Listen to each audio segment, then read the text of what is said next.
Hello, everyone. Welcome. I'm Dr. Donald Wallenfang. A pleasure to be with you in this live stream video dedicated to the phenomenology of givenness in the work of Edmund Husserl and Jean-Luc Marion. This is something they definitely have in common. All phenomenologists, in one way or another, have this concept of givenness in common, really originating with Edmund Husserl, being developed over the course of the past century by many different phenomenologists. One of the latest, Jean-Luc Marion, in this radical reduction to givenness. In German, Gegebenheit, in French, Donation, givenness. One of the best ways to describe a phenomenon within lived experience. So great to be with you, and I'll be taking an excerpt from my 2017 book, Dialectical Anatomy of the Eucharist, an etude in phenomenology, with the foreword by Jean-Luc Marion. So talking about givenness, it's a topic that never gets old for phenomenology. It is the prize, the fruit, the meat of bracketing successfully the natural attitude through the phenomenological reduction. So much reduction, says Marion, so much givenness. So much reduction, so much givenness. Phenomenology proceeds with this paradox of the reduction of reductionism, which results in expansion of experience, of perception, and what perception might receive an experience that phenomenology calls givenness. So I would like to share my screen and then continue to discuss this fantastic concept. Okay, so screen sharing seems to be working. It's great. Again, I use Classroom Screen for this, and uh, Classroom Screen is a online software you can use to be able to share this and to be able to type and draw while you present on a platform like YouTube, live stream, or Zoom, or other similar platforms.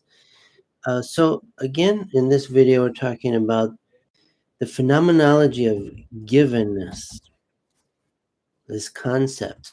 What does Marion say about this concept?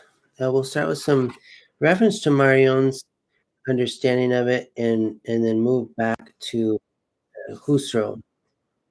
So Marion says in his book, Being Given, right early on, Marion says that a phenomenon shows itself in its appearance. And, quote, the privilege of appearing in its appearance is also named manifestation. Manifestation of the thing starting from itself and as itself, privilege of rendering itself manifest, of making itself visible, of showing itself, end quote. Marion discusses how every phenomenon gives itself in one way or another through this general description of manifestation, a self showing, having to do with appearance. The Greek verb phaino means to show, to make appear. And this is what is the etymological basis of the English word phenomenon, that which shows itself, again, manifests itself, starting from itself, as itself. It has its own privilege and right of rendering itself manifest, of making itself visible, of showing itself. So this is how Marion talks about the phenomenological concept of givenness. And it's very interesting that the phenomenon is really being personified in the description itself. The phenomenon itself gives itself. Uh, and so it's being personified in the sense of, in phenomenology, we recognize the real and unpredictable, unmasterable agency of the phenomenon to show itself as it. And we can personify the phenomenon in as much as we understand ourselves, interpret ourselves to be persons, personalized by all of the givenness of phenomena to us, to the self. The self, the human self, is made by phenomena. The human self itself is composed of many essential phenomena. We talk about consciousness, we talk about memory, we talk about imagination, we talk about perception, we talk about affectivity, intellect, all these various ways of describing the self. We talk about the body in relation to the spiritual core of the self, which is experiencing all the phenomena that give themselves by themselves as themselves to the self, thereby constituting the self as the living one, as an interesting one. So again, at any point, if you have questions as I'm talking or comments, you can feel free to put them in the chat, and I'll be watching that and happy to respond and engage in some dialogue here. So this is one way Marion talks about givenness. We can say further that givenness allows a phenomenon the freedom of manifestation by itself. The phenomenon is free to reveal itself as it likes, we could say. And we really have no control, no say about the matter. The phenomenon gives itself to me, gives itself to myself, constituting myself a little more. So givenness allows the phenomenon the freedom of manifestation by itself in whatever manner it may show itself or not show itself. It implies a passivity of intentionality and intuition, whereby the intuiting subject does not act on the phenomenon to determine its phenomenality and appearing, but rather acquiesces to the determination of the phenomenon itself. And here's another quote from Marion in his book, In Excess. So the phenomenon,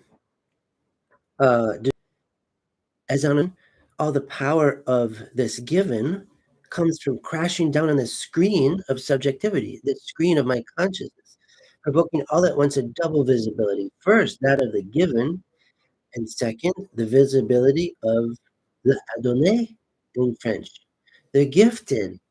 The human subject is the gifted one of all this givenness, this phenomenal givenness.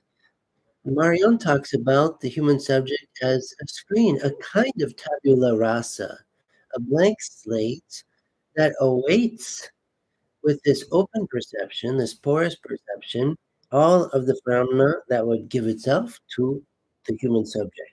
So Marion calls the human subject l'adonné, the gifted, because all these phenomenological gifts come its way. The phenomenon, in effect, gives sight to the human subject rather than the human subject setting the limits and conditions for the possibility of appearing. Further, in his book, In Excess, Marion says this: now the datum gives itself to me. The datum, this datum is given phenomenon. So we can call every phenomenon a datum of experience, a given of experience. The phenomenon as datum gives itself to me because it imposes itself on me, calls me, and determines me. In short, because I am not the author of it. I do not invent the phenomena as they give themselves to me. I simply receive them. This is the honest truth.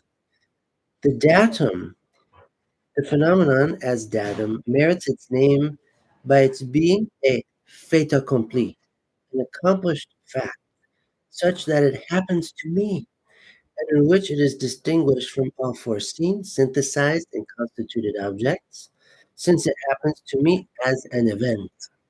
So Mario is talking about the event character of every phenomenon within experience. Even before I interpret the phenomenon as an object, I talk about the object, but maybe it's a phenomenon that's not an object, like a feeling, like an aspiration, like an idea, an idea, something like architecture. Architecture is an idea that refers to uh, an eidetic realm of development. Before somebody actually puts bricks together and builds a building, there is first envisioned a form in the abstract, and the blueprint is made, a drawing and measurements and all these things. But first comes the formal determination of the concrete thing, which then becomes building or some object like this. But not all phenomena are objects. In fact, first, what is given long before objects are essences, spiritual, intangible, yet real, immanent essences. So the idea of architecture is wide and broad, and it includes lots of things within its concept. Um, it's an idea. I don't put architecture as such on the table. We speak it, we communicate about it. Architecture as a concept is purely in the abstract in terms of its meanings within the. So the idea of architecture is not an object, even if, for example, architecture will have to do with objects in the concrete as a field of work and design, uh, but as a concept, it's not an object. So Marion goes on to say that all phenomena happen to me as an event. This unforeseen happening marks it, the phenomenon, the datum, as given and attests in it to givenness. The term givenness is very dynamic. It's not a static concept, but very dynamic one. So givenness as a concept is dynamic and not static. So let's think about that. Dynamic as event. Givenness is describing the eventing of phenomena. That's one way we can describe the concept of givenness. The ongoing, constant, perpetual eventing, giving of phenomena. Self-giving, givenness refers to the self-giving of phenomena by themselves as themselves. Phenomena give themselves to the human subject. So this is how phenomenology understands the world of experience. This is what's happening in a constant way, a barrage of phenomenal giving.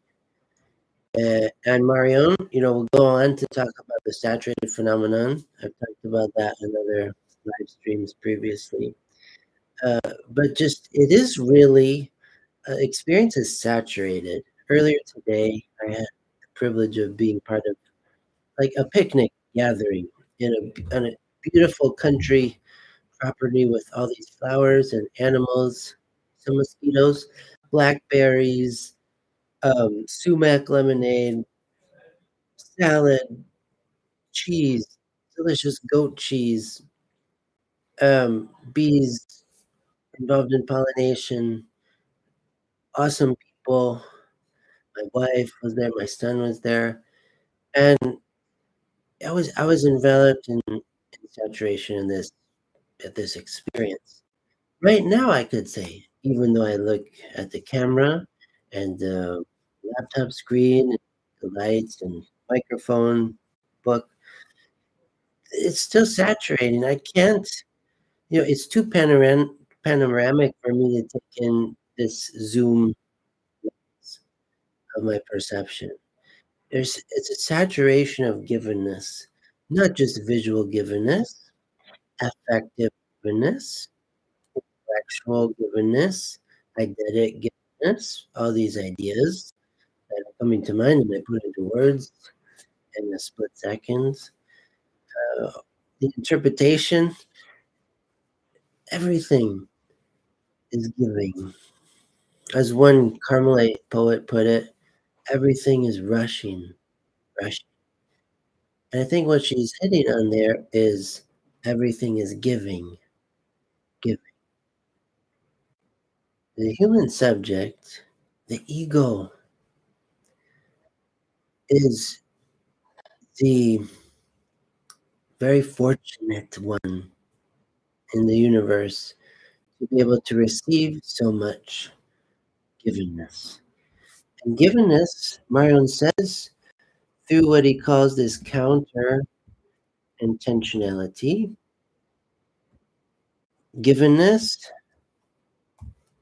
gives the self to itself. Givenness makes the self. Because what is the self if not the target zone of givenness? What is the self if not the interpreting subject that has only this data of givenness to work with to interpret? Even something like looking in the mirror, there's a givenness of clarity of the self and the reflection. Paul Ricoeur, the French phenomenologist of the 20th century, even writes a book, Oneself as Another. That's what this is meaning. Oneself as another. The other constitutes the self by giving itself to him or her. So givenness is the prize of phenomenology, the fruit of bracketing the natural attitude habitually and effectively. So Marion applies givenness in his analysis of phenomenology, taking it, of course, from Husserl, but also Heidegger. But now I want to concentrate on givenness and the phenomenology of Husserl, as Marion has helped us make an entry into this concept going back to Husserl. So the notion of givenness in Husserl, father of phenomenology, aims at an objective manifestation of essences of ideal objects in consciousness. So givenness in Husserl is looking at objective, certain, universal status data, phenomenal essences that we can also call data that give themselves as ideal or eidetic objects to consciousness. So, what is this looking like then for Husserl in these terms? For Husserl, givenness is essential and eidetic objective giving. Essences. So, eidetic from the Greek noun, eidos, where we get the English word idea, but it can mean also be translated form. So we have an overlap of concepts here in terms of idea, form, essence. The thing itself, an object in some ways. But when Husserl is talking about objective giving, he's not just talking about objects made of atoms on the table. But what he's meaning is a definite, again, universal kind of givenness that is not dependent on an individual subjectivity, but something that maintains a, we could say, status, a constant state of givenness anywhere in the world, anywhere in the universe, in terms of meaning. So we're going to want some examples of this. Let me try something. Firmness. Firmness. What do you think of when you hear the term firmness? Can you have experience in which you have received the givenness of firmness in one way or another. Different than laxity, different than softness, different than weakness, or some other contrasting kinds of terms, antonym type of terms, firmness. What Husserl was saying was something like firmness in terms of a meaning that no matter what language we're working in, this is translatable in terms of different words, different languages, different vocables, sounds. But the phenomenological givenness of firmness has staying power, has a constancy within the world of manifestation, the world of givenness, the world of meaning. We can't make this firmness mean whatever we want, because first there's the experience of the givenness of something like firmness, even though we can say it has many shades of meaning, but each of those shades are its own phenomenological essence of givenness that gives itself for consciousness to perceive, think, remember, ponder, and then go on to describe. So this is an example of a phenomenological essence of meaning. So we're talking about eidetic objective giving, because above all, we're not talking about things made of atoms out there, what Husserl calls transcendent data or transcendent givenness, outside of, uh, of the subject in a way. That natural science will think in these kinds of terms. I dissect the frog out here in front of me. But phenomenological givenness is that the phenomenon itself gives itself in terms of an eidetic, objective universal meaning that can be communicated across human subjects and means the same thing. Again, and this is not nominalism where I can make something mean whatever I want based on the language I assign it. This is not Wittgenstein's language games, where we can arbitrarily change the meaning of a given phenomenon. But first, we must attend to the data, attend to the evidence, attend to the giving of phenomena, and come clear and come clean about what each one means, what this or that phenomenological essence as an eidetic and universal objective giving means in itself as it gives itself. So this is quite a different philosophy than relativism, a different view entirely than relativism. Relativism is this idea that we could make things mean what they want them to mean. Uh, we can we can make up the rules as we go of the game of experience.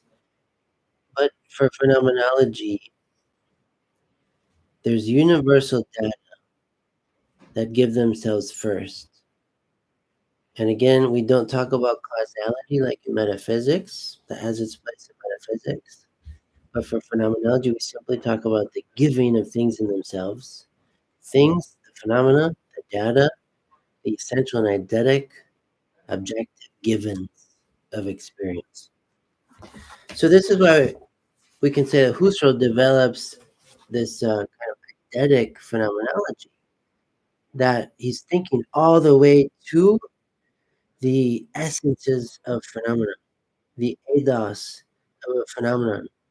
It's not just concept, but it's essential, formal, eidetic, objective givenness. And this kind of phenomenology works to uncover the most originary forms of phenomena as they give themselves. By way of the phenomenological reduction, Husserl arrives at two distinct realms of phenomenology. One, consciousness, the human subject receiving all the data of experience, and two, the world of givenness in relation to consciousness, the interaction between the two. So in his book, uh, Ideas, it's called Ideas 1 for short, but the long title, Ideas Pertaining to a Pure Phenomenology and to a Phenomenological Philosophy, written and published in 1913. Husserl writes, quote, with an absolutely unconditional universality. You hear the language there about this givenness. And I'll just add this to our understanding of the term givenness. It's very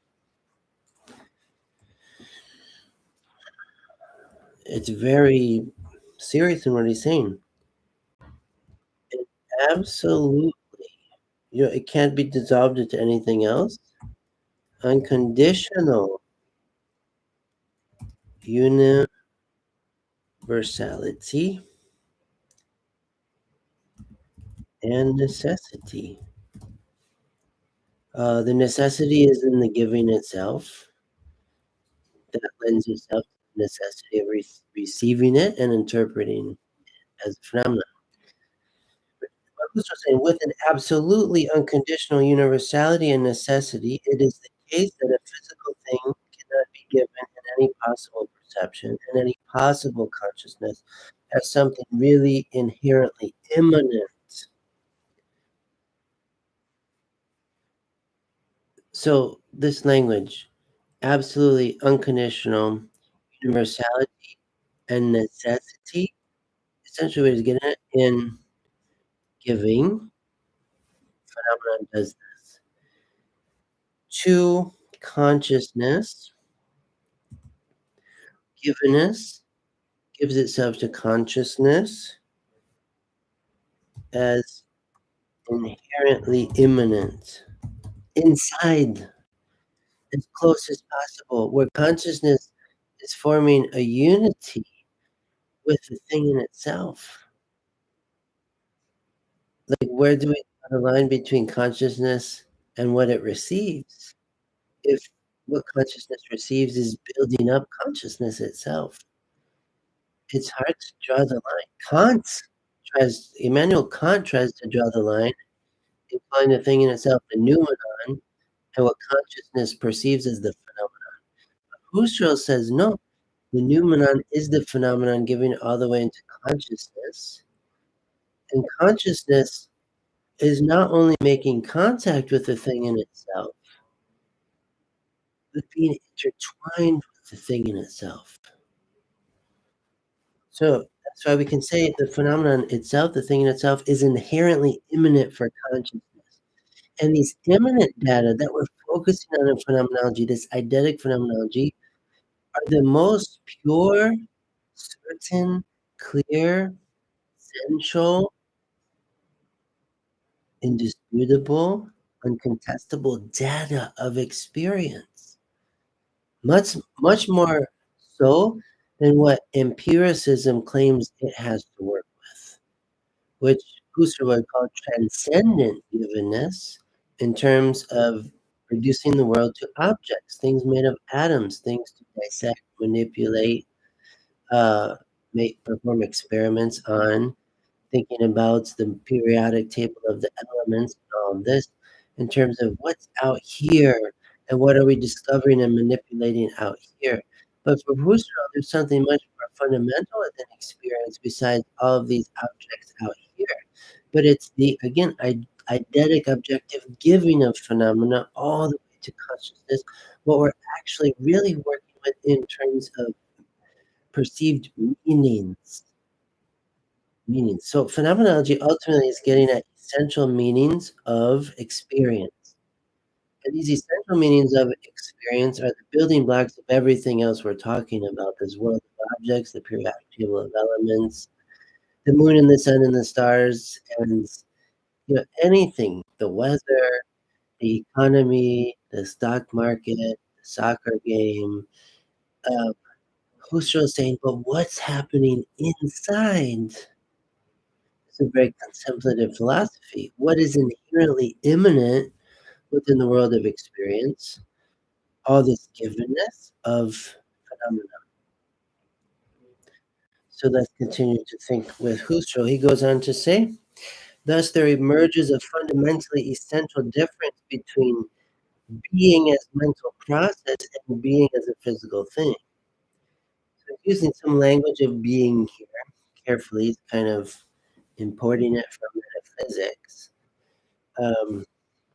which we don't always do in phenomenology, but for the sake of giving us a concrete picture, he's using some language of being. Thus, the physical thing is said to be in itself unqualifiedly transcendent, out there in relation to internal consciousness of the person. Precisely in that, the essentially necessary diversity among those being, the most cardinal among them all becomes manifest. The diversity, we could say the distinction between consciousness and reality.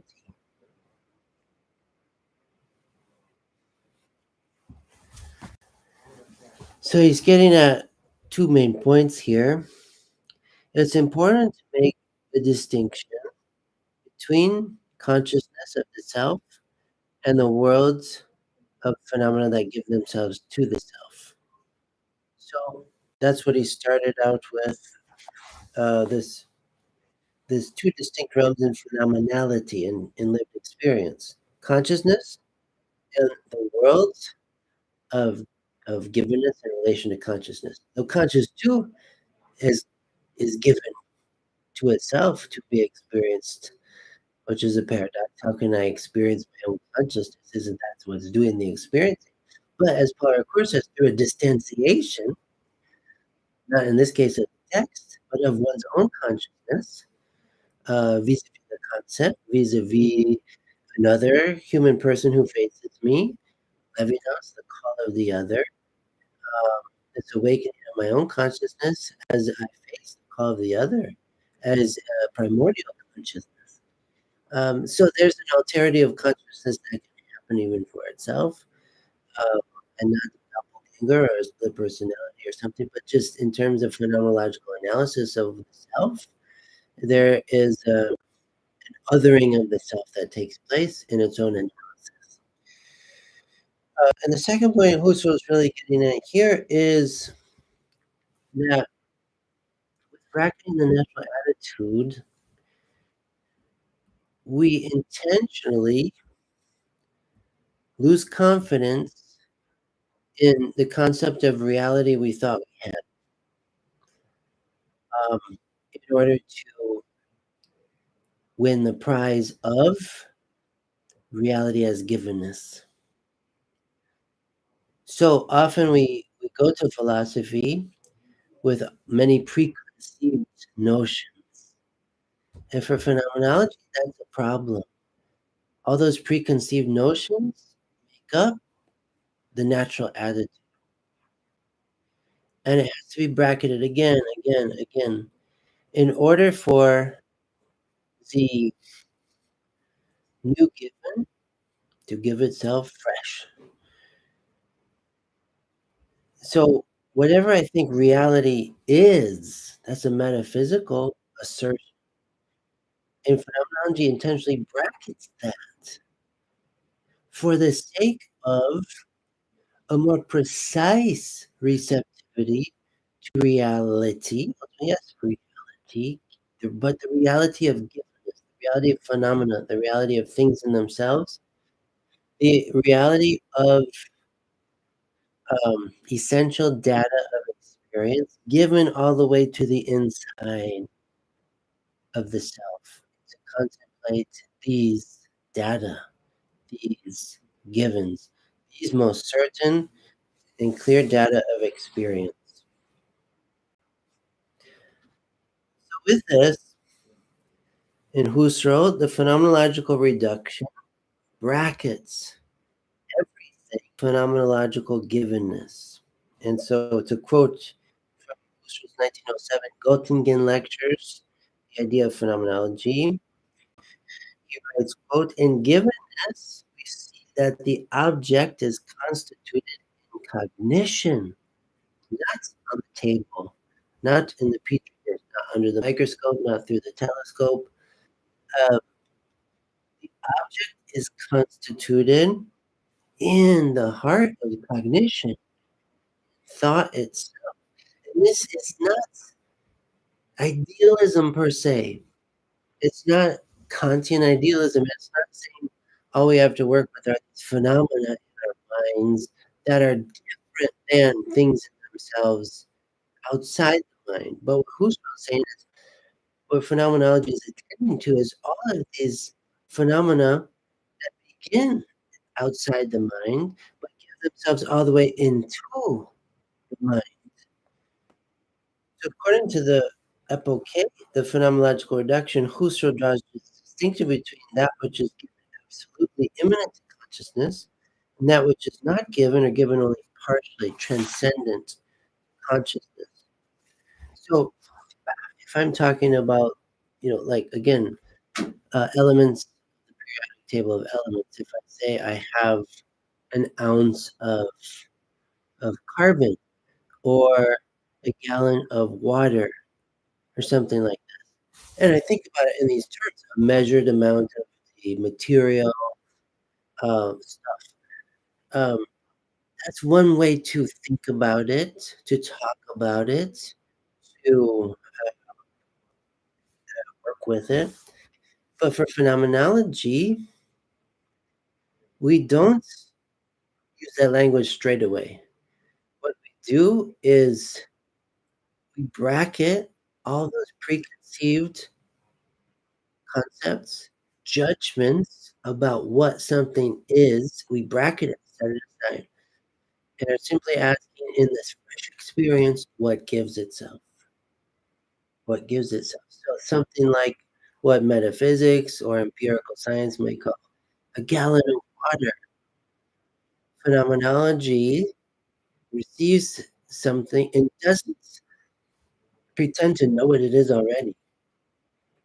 Phenomenology asks what gives. And if I bring my experience of, okay, start with a gallon of water. I dealt with one earlier today. A gallon of fresh water.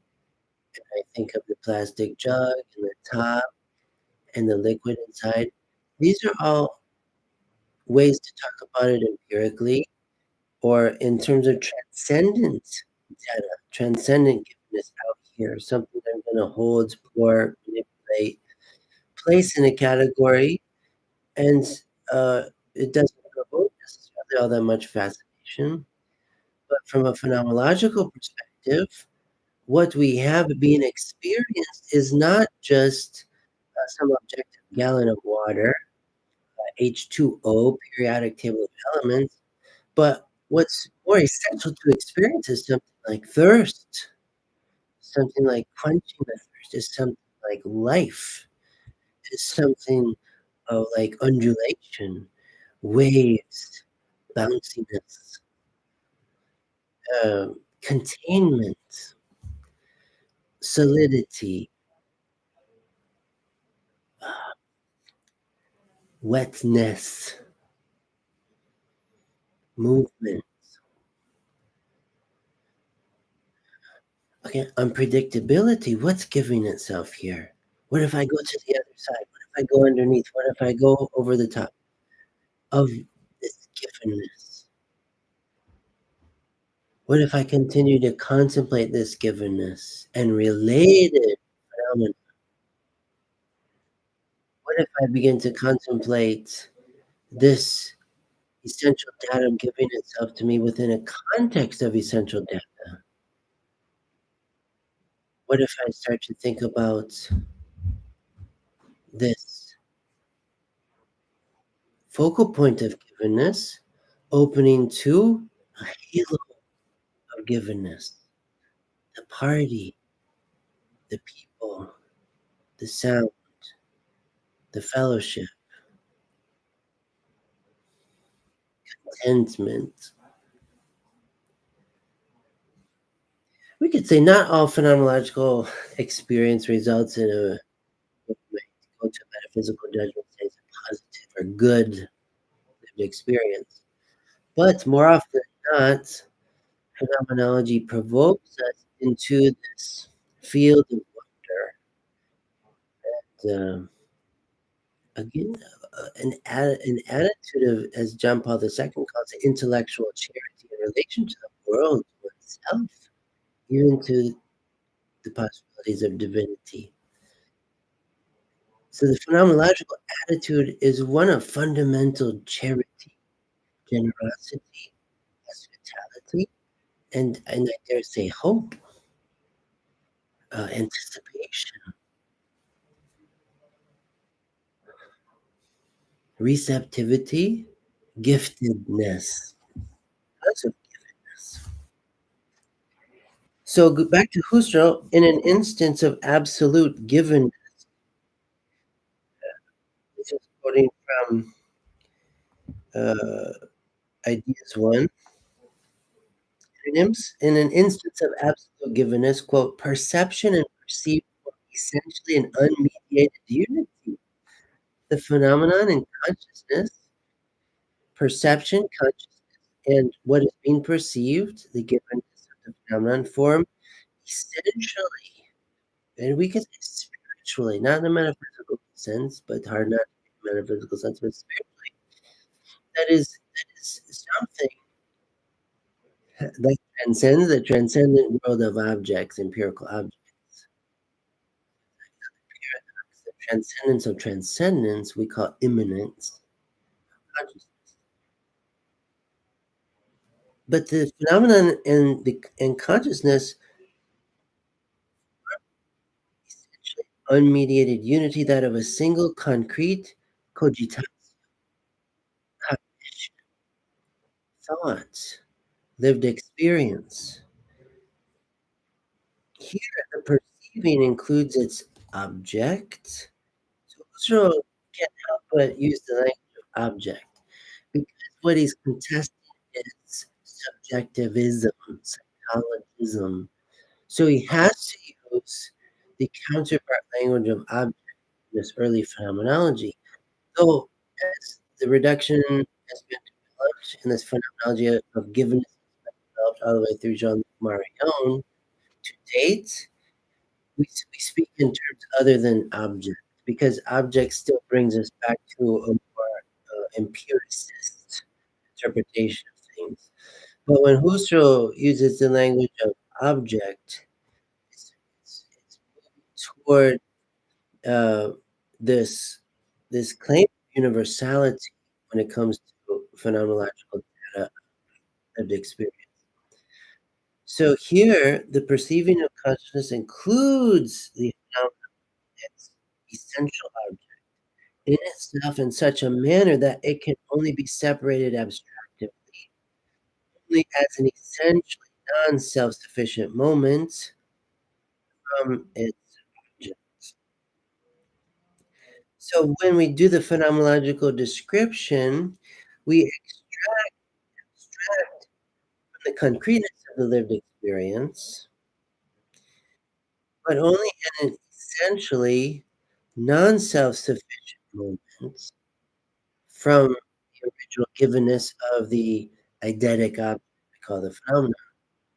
So when we analyze the past experience through memory, through abstraction, we only do so in a non-self-sufficient way because that analysis depends on the original given of the phenomenon and what Husserl is calling the object of experience.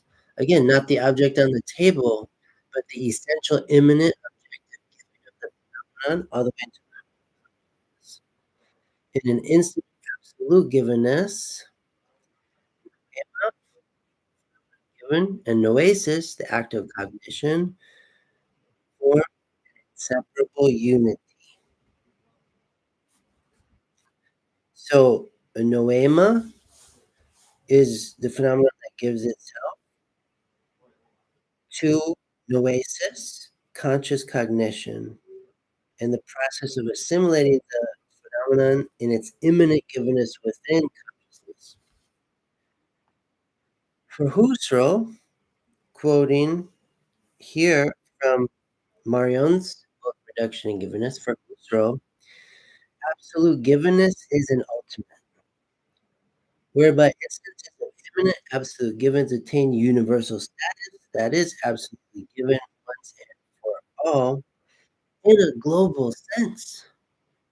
So even though phenomenology proceeds very egocentrically in terms of it's always an individual ego that's doing the experiencing and describing it in the related wake of its epiphany.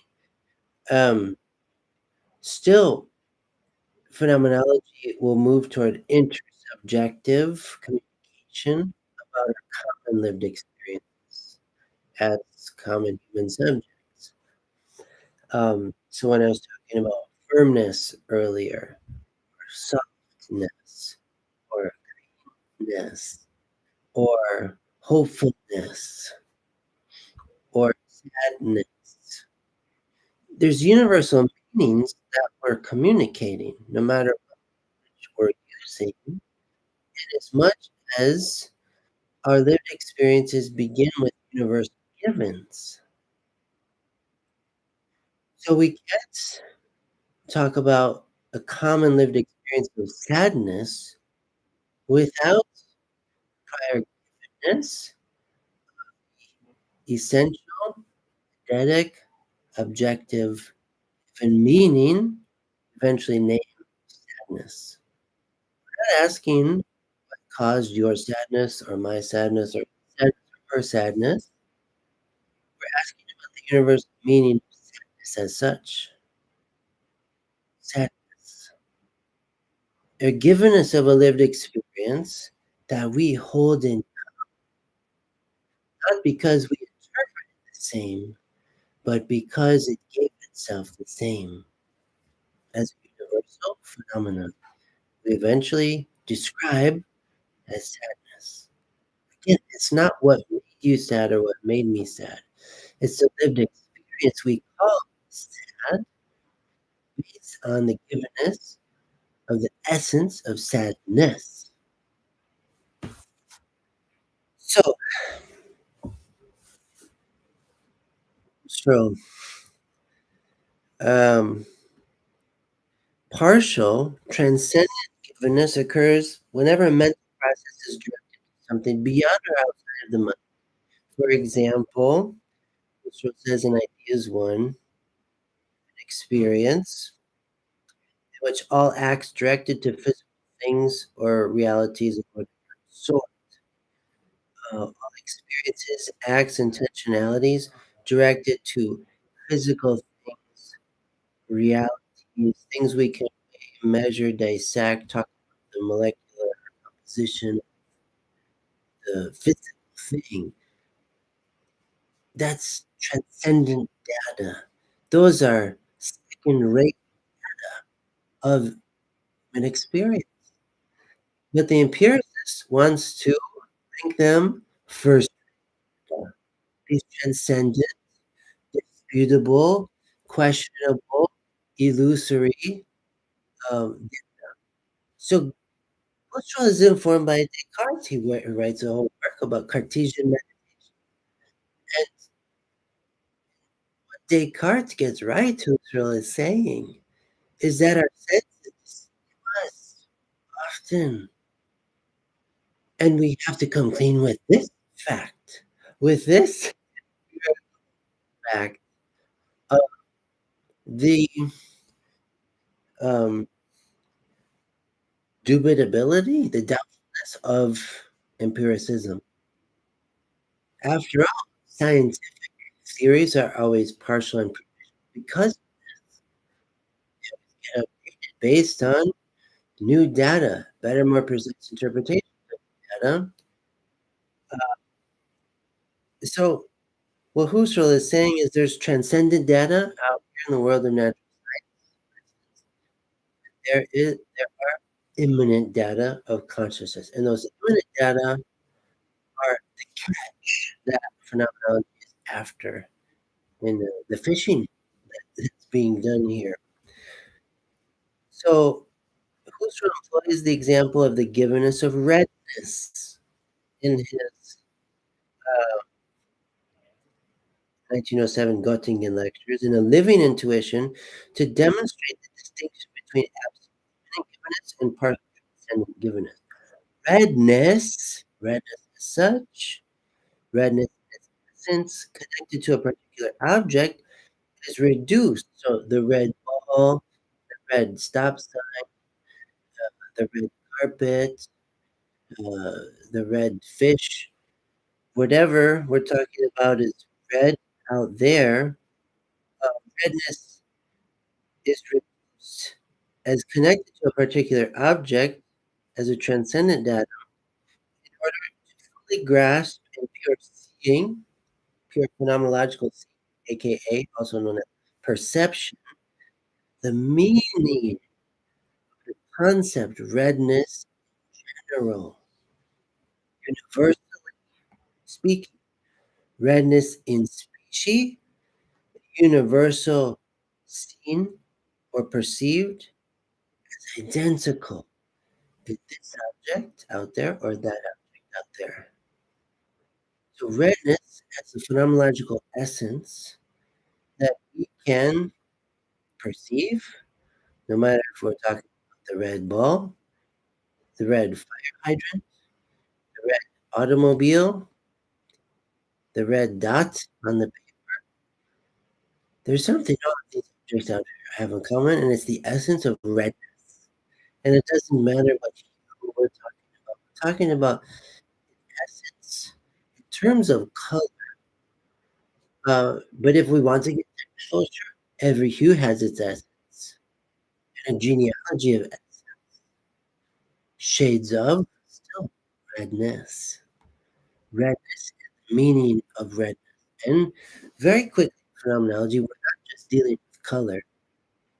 Redness, blushing face, a red sunset, um, a red flashing light of the ambulance, a red cape of the matador, a red nose of the clown. Um, what else? Red swimsuit, a red dress, a red piece of paper. No matter what, what's essential in the gathering up of the phenomenological essence is redness. That's an example of phenomenological givenness, and again, an essential, eidetic, objective giving of the phenomenon. So in this case, redness in specie constitutes the indubitable evidence of givenness, for givenness extends just as far as actual evidence, Husserl says, in the idea of phenomenology. Redness, therefore, is to be understood as a phenomenon that is given absolutely and originally, not merely as a concept that gives the full rational legitimacy of a phenomenon, as in, but as a phenomenon given absolutely and universally in itself, by itself. Redness gives itself absolutely, originally, essentially, for phenomenology as an immanent datum of consciousness. We can also say immanent meaning, immanent and universal meaning for conscious perception, recognition, and subsequent interpretation. That we say redness. But even before we assign the concept to the person, there's ness phenomenon that forms unity with the percept, and the concept comes late to the meeting. I try to pin the tail of the concept on the given, but it's always a belated attempt. And it's already betraying the purity of the given name. So for phenomenology, especially in Husserl through Heidegger and Marion, something gives itself first, um, in an unmasterable way, and then I'm left to uh, well, receive it first of all, and then I actually try to describe it. But in the belated arrival of the description, the givenness, it's long past, and I might still be experiencing it, still trying to describe.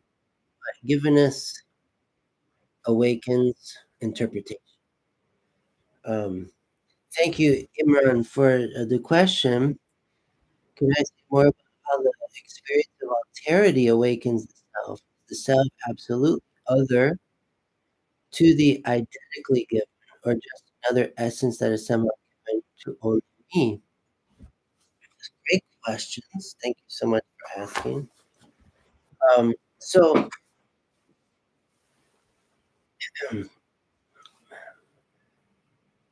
the self,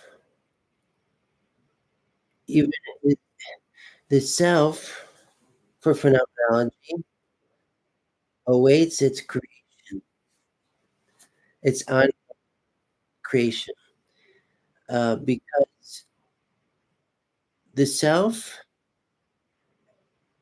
what we describe the self in terms of phenomenology is receptivity to um, pure receptivity. Think of the infant.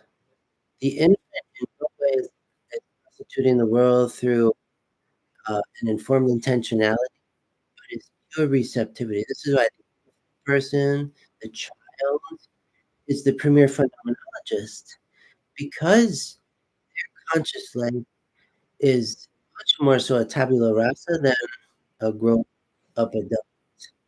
We already have so much graffiti on our screen that anything that delivers itself to us is filtered through previous experiences, and it's very difficult to practice the natural attitude to receive something in the most fresh way possible. So, um, alterity, otherness of the phenomenon other than the self is what awakens the self and gives the self something to receive, perceive, and respond to. But then when we try to analyze the self in relation to other than the self, phenomenal given, uh, it's like we're othering the self in order to analyze the self. Thanks to the otherness of phenomena that gave itself to itself to begin with. So again, I think Paul Ricoeur's book, One Self as Another, is very helpful for your question. I think Emmanuel Levinas, his work is tremendous. Totality, Otherwise Than Being or Beyond Essence, his two main books. But any of his essays, especially in Entre Nous, Between Us, it's in English.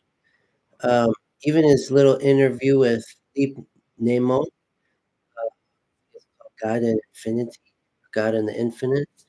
A little short interview, very powerful. One of my favorite works to get into Levinas is Joe Robbins, editor of several interviews with Levinas. Uh, the title of those interviews uh, is escaping me. I have it in the bibliography of this book. But this set of interviews is so helpful to get into the work of Levinas. Conversations with Philippe Desmond. It's called Ethics. So those essays, Joe Robbins. Joe Robbins here. It's worth finding and saying because this book is it's really helpful. Okay, yeah. The title is "It Righteous to Be?" Question mark. Interviews with Emmanuel Stanford Press, 2000. Excellent book to get into the thought of Levinas. So, yeah, thanks. I love the dialogue. What I'm describing as the cell given by phenomenal receptivity seems to echo the unity of apperception. This misguided. Um, no, I think Husserl is informed by Kant. Uh, as I mentioned in a previous video, uh, Husserl is informed by Kant, but he's not a Kantian. He goes further than Kant. But in terms of Kant's critique of pure reason and careful analysis of how is it that we understand a thing, beginning with how do we perceive a thing? But for Kant, in terms of quantity, quality, modality, relation, these kind of classical Aristotelian categories, but modernized through this idealist philosophy, Husserl shares some things in common there. But it's more radical than Kant because Kant is saying there's a distinction to be made between the thing in itself, the noumenon, and the phenomenon that I represent to myself in consciousness of that thing in itself. So Kant's philosophy is called transcendental idealism because we're talking the noumena are transcendent to the subject, and yet the ego is transcendent to the world of objects, perceiving them and interpreting them. So it's like a double transcendence. But for Kant, there's a gap, a caesura, a hiatus, an unbridgeable chasm between the thing in itself, because the noumenon, and what I'm perceiving in uh, consciousness representing the thing to consciousness, this ideal world of thought. But Husserl says, no, what the thing itself, that gives itself all the way to me. There's no chasm, but what I'm experiencing internally, the meanings that give themselves to me, uh, all the way to my conscious inside. So similarities and differences between Kant and so for tonight, I want to wrap talking about Givenness and Husserl. So many good things, so little time. That's why there's always the next live stream. I really could stay on this for dozens of live streams, but I want to get to Givenness coming up, or Givenness and Marion. And then eventually do some live stream about Levinas, about Ricoeur, about all these great topics. Um, in a previous live stream, I've talked about Husserl's principles. I won't talk about it. But for Husserl, there's many modes of givenness, but it is only in cognition of consciousness where something is truly given and evidentially seen. Um, so, reversing the Kantian understanding of phenomenality, the transcendental ego relinquishes its sovereignty in determining the rules according to which a thing may appear, and instead, Husserl and phenomenology, the ego allows that which appears to determine the limits in which it gives itself, to set the parameters for its giving. The self is humbled in phenomenology because it permits the possibility of detecting and describing phenomena. It's something other than world of objects. It's something even other than body. what we mean by love because of what love gives of itself. Love is a premier example, and this is why Marion deals with it so much. His book, radical. So, in phenomenology, the self is humbled. Uh, it's only by way of intentionality that one becomes conscious of something and it becomes imminent to consciousness. So, still, for Husserl, again, taking this concept from uh, Henri Bergson, intentionality uh, is necessary to bring us face to face with phenomena, especially as the self gets older. So intentionality has a part to play, but it takes us to the threshold of the giving, and then we want to get out of the way. So one more quote from Husserl in this segment. We have to give this quote is from his 1907 Gaussian Lectures, the idea of phenomenology. He said, because the givenness of the pure cogitatio, where as absolute possession, but not the givenness of outer things and external perception, but of objects of empiricism and natural science.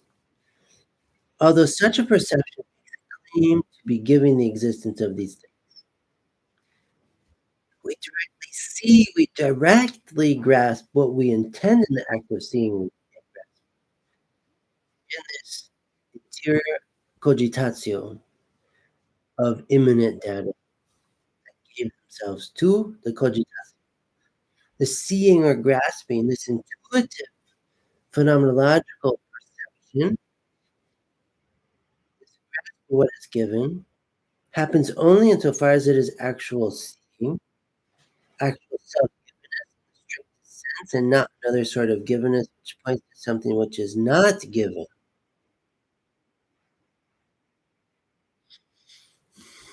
So phenomenology says we can talk about nothing but what gives itself. If I give the self to the phenomenon, I can't talk about that through phenomenology. That's empiricism, some kind of form of rationalism, maybe even idealism in its own brand, more abstract um, forms and figures. But for phenomenology, self-givenness of the phenomena is ultimate. It's an absolute we're dealing with. The phenomena that give themselves by themselves, intimate intuition within consciousness. So again, to draw a kind of visual picture about this, and then to wrap this theme, um, to draw a kind of picture. It's the self that is receiving this world of given, world of phenomena. And I love the background for uh, this screen because, again, I'm not going to right away call what I'm seeing something, put it in a category, talk about natural science, or laws of physics, laws of nature. I'm going to receive avenue is like this given phenomenon to the subject. And I probably shouldn't even aim all the arrows at the head because there's some things giving themselves from below, the soles of the feet, some things that are giving themselves in terms of affectivity, to the heart.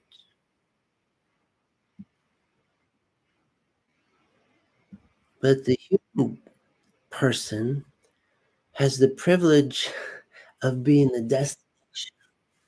with so much giving. Phenomenology is the truth, the philosophical clarity of human subjectivity. Destination, givenness. Destination, all of this givenness to give itself from every direction to the privileged human.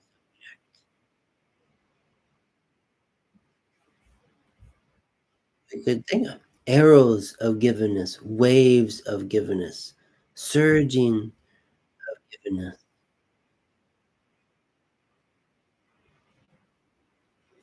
A lot of metaphors, wind of givenness, rushing of givenness,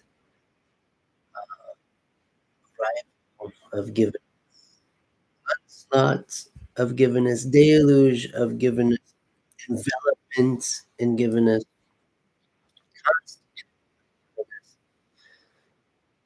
phenomena can't tire of saying givenness, given, gift of all experience if we tend to describe it accurately. Social science itself suggests as much, engineering suggests as much, statistics suggest as much. All these fields deal with data. What does data or data mean other than the given? That's what it means. The given within the experience. Human subjectivity awaits, doesn't wait for long for givenness. It already came in and continues to come. The advent of givenness, the coming of givenness. Human experience can be described as a coming, also a going, but first a coming. The coming of the phenomenon to me, the coming of the phenomenon to the self. And the going, does it take? What's your response? What's your interpretation? What's your ethical response to the givenness, to all this givenness, to special types of givenness, to premier forms of givenness, to saturating kinds? These are the questions for phenomenology that we ask with Edmund Husserl, Martin Heidegger, Jean-Luc Marion, Maurice Merleau-Ponty, Hedwig Conrad Matthews, Wittgenstein, so many others. Jean-Luc Marion tonight. So thank you for joining me in this live stream on the phenomenology of givenness in Edmund Husserl and Jean-Luc Marion. May you continue to think toward the whole, to pray from the heart, and to live as witness. We'll see you on the next one.